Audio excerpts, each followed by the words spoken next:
Welcome to Zealous Conversations, where faith meets fervor.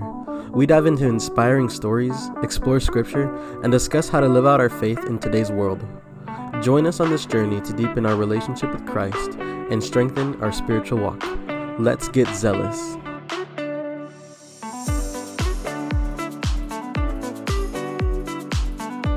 This is Zealous Conversations. I'm JJ, and I have a very special guest with me. This is one of my students. I've known her for about 2 years or something. Since I've been working here, she's a great student, and we had the privilege of going to camp maybe about 2 weeks ago or 3 weeks ago. It's kind of been a while. And it was really great. We went to Austin, a camp called Highland Lakes. Students had never been there before. And with me today is Emma. Say hey, Emma. Hey, Emma. Great. And we're here to talk about the experience that she in particular had while we were over there at camp. So Emma, just give us a little bit of background about who you are. Hi, I'm Emma Peterson. I'm 16 years old. This was my first time going to camp. I had never been before. I'm originally from New Braunfels, Texas. So Carrizo was quite a different town when we moved here. But coming to this church, I really enjoyed it, and the youth group has changed me. Thank you. The youth group was a little smaller when I started, wasn't it? Very, very. We There's were five kids. 5 or 6. Yeah. And now we have a lock-in coming up, and there's 26 students signed up. Wow. So really that's a testament to God's goodness and his faithfulness. And not that it's ever about numbers, but we're just so glad to see a larger group having the opportunity to go to camp. This year we took 20, and last year we took 11. So it's almost double, and I can only give thanks to God for that. So without further ado, I have a few questions for you. First, I want to ask you what your favorite activity or event at camp was and why. I think it was the banana boating. Ooh, that was kind of fun. Yeah. Explain banana boating to those who don't know what that is. I don't really know how to explain it. There is a raft that is yellow, so it's called a banana boat, or it's a inflatable boat that is pulled by a motorboat in the lake, and there are kids on the banana boat holding onto the handles trying to stay on while the motorboat is making sharp turns, trying to flip it, trying to knock it in the water. It's a fun experience. It was the first time I had ever done that, and I was on the verge of a panic attack before I did it. Oh my goodness. I'm like, why did I sign up for this? Because I saw kids getting knocked in the water, and it looked painful. And I did get knocked in the water, and it was painful. Oh, was it? Because I landed on my back really hard. Yikes. And I got a mouthful of water. But I'm really glad I did it. It was a new experience, and it was very fun. It was definitely my favorite activity. Pushed you out of your comfort zone. Yeah. I had definitely never done something like that, and I'm not a fan of bodies of water. So, well, I'm very glad you had that experience. Another question I want to ask you is, can you share a memorable moment or experience that stood out to you while we were out at camp? It could have been the Bible studies, the worship, church group time, something like that. Well, all of it was really a new experience, so I enjoyed every moment of it. Something that did stand out to me, though, was at the last day, they had a bell ringing ceremony for the students who gave their life to God or students who were returning to God. So we had a little worship moment outside, and we were all singing together, and it sounded really pretty. And then we had the bell ringing ceremony where one of our own students rang the bell and gave his life to Jesus. That was really cool. I enjoyed that. Wasn't it? Yeah, it was a great experience. Like I said, this was the first time we had ever gone to that camp. I had been to that camp when I was in college, but as a college retreat. So it was kind of different. We didn't do all that bell ceremony stuff. It was more tailored towards how to disciple people, how to be a leader, how to reach your friends and your family and stuff like that. So this was also almost a first time experience for me going to that camp as a youth leader, to go to youth camp and see what they do all week. And the theme of the whole week was what? Do you remember? Refine. Yeah, which is basically a simplified word of sanctification. When you give your life to Jesus, he begins to refine you, like a blacksmith would refine a sword. Take out the impurities, beat the sword and make it sharp and worthy of being used as a weapon. And in the same way, God would, put our faith to the limits, test us, and help get rid of all these impurities and blemishes, and help us be viable tools as we're out in the world. So that was like the theme, and it really spoke to a lot of you guys. How did that,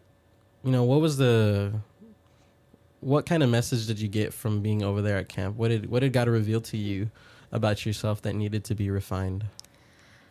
My heart for forgiveness and my heart for people, because I used to be a forgiving person growing up. But then I started letting the little things that people would do to me get to me. And so I would start holding on grudges to the smallest little things. And there are certain people who I would look at and I'd be like, I don't like you. I don't remember why, but you did something that I didn't like. And there were bigger things that people did to me that I've held on to for years and years. But he had talked about, the speaker had talked about forgiveness in one of his messages. And it really spoke to me because I realized there were a lot of people I weren't forgiving and I needed to fix that. So I have been working on that, and I've been able to forgive some people, and I'm still working on it. But that was something that my heart was telling me to do. God was telling me to do. So. Yeah. Forgiveness is real tricky. And we have actually an episode on forgiveness. If you haven't, go ahead and check it out. But forgiveness is really tricky because you might hold on to something that, someone said something to you or did something to you, and maybe they didn't even think much of it. But for you, it hurts you and you hold on to that. And the only person it's affecting is you now. Yeah. Because that person is going on, living their own life, doing whatever they want, and they're happy. And then there you are having a good day, and then you turn the corner in the aisle in H-E-B, and there they are, and suddenly your day's ruined because you're holding on to something that they don't even remember doing. And all it is, it's kind of like a poison, it's only affecting you, it's hurting you, and you're letting it get the best of you, and it can ruin your day, make you mad, make you upset, make you sad. And really the best way to release all of that is just forgiveness. Forgiveness is a gift that we give others. And that's what we're called to do. Just as God has given us the gift, he's forgiven us, God calls us to forgive those. Forgiveness is a gift. You're giving forgiveness. So anyway, you can hear more about forgiveness on that episode. But let me go on to the next question. The next question I have for you is, did you make any new friends, and how did you connect with them? Yeah, I made some new friends in our cabin. There was another youth group of girls that were there. And the first couple days, it was kind of, we all ignore each other. We don't really talk to each other because we don't know these girls. Yeah. They don't know us. They're weird. They're the weird kids from the other church. But then on the last couple days, I had some snacks, and I'm like, does anyone want snacks? And all the girls from the other cabin were like, yes. And so they would sit on my bed and eat snacks, and we'd chat and talk about ourselves, and it was really fun. And after that, we exchanged numbers and said our goodbyes on the last day, and I was really happy I got to know some of them. Nice, that's really good. What about friends in our group? Did you get closer to any of them? Yes, I got closer to a couple girls in our youth group. I don't know if I should say their names on here. Yeah, there's no problem. Okay, with that. Jocelyn and Natalia, because their bunks were right next to mine. And so at night, Jocelyn would start whispering to me. She's like, Emma, are you awake? And so that's funny. It was really nice getting to know them. And I didn't know much about them, either of them really, before this camp. I had seen them. They had come to youth group a couple times, but I never really talked to them. But for going to camp, we talked more about ourselves. We got to know each other and some of our struggles, some of our likes, dislikes, and we'd sit on each other's beds and chat in the middle of the night. And it was a lot of fun. I'm so glad I got to know them more. I'm glad that we all got to bond. I'm pretty sure that the girls' cabin was way different than the guys' cabin. There was some mornings where I'd have to wake up Gilbert. Gilbert is he's impossible to wake up. He's horrible. Like when he sleeps, he's a rock. And I've just delegated the task of waking him up to either his brother or Thor. Yeah. And I remember like, hey Thor, you gotta make sure Gilbert gets up. And I leave to go do my thing, and I come back, and Thor's cuddled in the bed with him under the same blanket. I'm like, you guys know this isn't what I was talking about. You need to get up. We have to go. So I know that they also got closer. Yeah. And it was really great. I had a lot of fun. Get to learn the bedtime routines of my students is interesting. So yeah, it's just a lot of fun. Yeah. Here's another question for you. What was the most challenging part of camp, and how did you overcome it? The most challenging part of camp was, for me, just the fear of the unknown, because I'd never been to camp. And so everything was a little, like, everything was, oh, what do I do? Do I do this? Do I not do this? This is scary. I've never done this. Like, that was one thing that I had to overcome, and I did that. I was pushed out of my comfort zone by some of my sponsors to do some things I'd never done, doing a ropes course, doing the banana boating, doing all that. And I realized, wow, I'm actually enjoying myself. I didn't think I would. I came in with the expectation that this wouldn't be that great of a camp. It wouldn't be that fun, and I was worried about what would happen. But I really did enjoy myself. I overcame that fear of the unknown, and I was thinking to myself, why was I so worried? That was a stupid fear. This is so fun. I see why everyone likes it. So that was one thing I overcame. Another was talking to people I don't know, because I some of the girls in our youth group that had been to camp before were talking about how they made some friends at other camps, and how, oh, you'll make friends with the girls in the cabin. I'm like, I don't like talking to strangers. Or like my peers. I'm fine talking with older adults because I love talking and learning about them. But when it comes to my peers, that's something that I'm worried about. I'm like, they're going to judge me. What are they going to think? But I made friends with a lot of the girls in our cabin. And so that was another thing that I'm like, why was I so afraid of them? They're nice. I'm pretty sure they were afraid of you too. Yeah. They're the weird kids from Carrizo's. Yeah. That's so funny. Well, I'm really glad to hear that you had overcome those challenges. Another question that I have for you is, I'm sorry, not that. How do you plan to apply what you learned at camp in your daily life? We were doing devotionals at camp in the morning, and that was something I really enjoyed. I'm not a morning person at all. But during those devotionals, as I was yawning, I was reading the passages. It was a really eye-opening time for me, because you got to spend some personal time with God. So I have been applying some mornings. It's easier to do than not, to spend some time in the Word with God. I'm going to try to get better at that. Even if it's not exactly in the mornings, right when I wake up, it could be in the middle of the day or in the evening, just have some time to spend with God. So that was one thing that I learned to do at camp, and that I've felt like I need to do. Yeah. And I want to, I want to learn more about His Word and spend some time with Him. I know that usually what happens is after you come back from camp, you have this camp high. You're like, man, I'm so on fire. I've had this moment of where I've been waking up and I get fed the Word. I go to breakfast and then I go to worship. I have my free time and then I go to worship, and then I have my dinner and then I go back to worship. Yeah. And it's just so easy to feel so good and feel so on top of the mountains, and then you come back home and suddenly it's life, throwing stuff at you.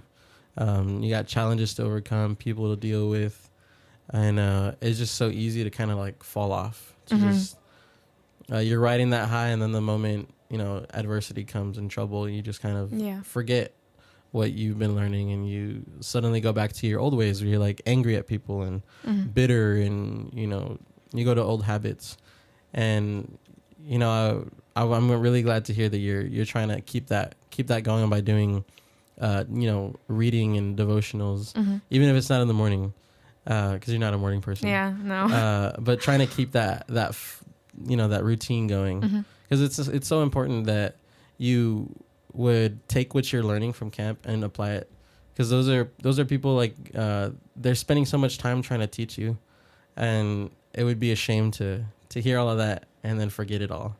This isn't camp is fun, and it's supposed to be, but it's also meant to equip you to go back home more on fire and more prepared to face troubles and trials. And that's what the message was, trying to refine you, showing you that you need to be more diligent about reading, more persistent with your relationship.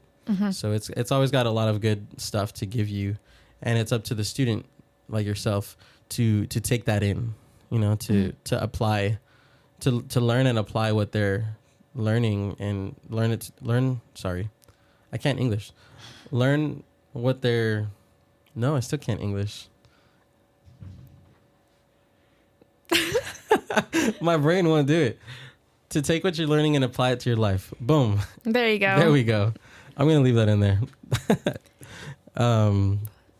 So I'm just kind of really thankful that you had the opportunity to go, especially since it was your first time. And I hope that it's not your last time. I hope that you had so much fun you can't wait for the next camp.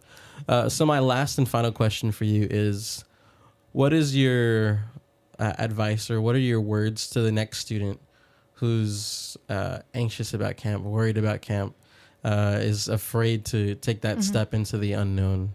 What is your message to that student? Let go, like, as much as you can. I know it's hard when you have anxiety. It's hard to kind of forget about what's happening maybe in your own life, or what fears you have about camp and what's going to happen. But I would just take one step out of my comfort zone, and then I'd be like, hey, this isn't so bad. Maybe I'll take another step. And so the more you try to push yourself just a little bit at a time, you'll feel more comfortable taking bigger steps. You'll feel more comfortable going on a banana boat, doing a ropes course, all this fun stuff that you've never done. And so the encouragement of people around you is also a big help. Because if I wasn't encouraged by my sponsors or by my other youth students that I attended with, I wouldn't have done it at all. But because there were so many people around me encouraging me, doing it with me, I was more open to doing it. So listen to the people around you and think about, this might not be so bad. Think, I can do this. And the next thing you know, you're on the third story of a ropes course like Jocelyn, or you're being tossed into the pond in the banana boat or something. It's hard, but it's worth it. Yeah. I've heard it said, a few seconds of fear or a lifetime of regret. Yeah. And it's just, take a step out of your comfort zone. I've also heard it said that God moves in our discomfort. He moves whenever we're stepping out of our comfort zone, and you can see him do great things. And you can see that, when you decide to step out, you'll see God do awesome stuff. Had you not stepped out of your comfort zone and gone to camp with us, you wouldn't have experienced all the message and all the fun. And, you doing that, you stepping out is a good thing, is the right thing. Because we're not meant to be just comfortable and staying put. God calls us out to do greater things, to do different things, so we can see him move. So thanks for being here on this episode. Thank you for having me. I'm very blessed to have you. And with that being said, thank you, listeners, for tuning in, and we'll be in touch till the next episode.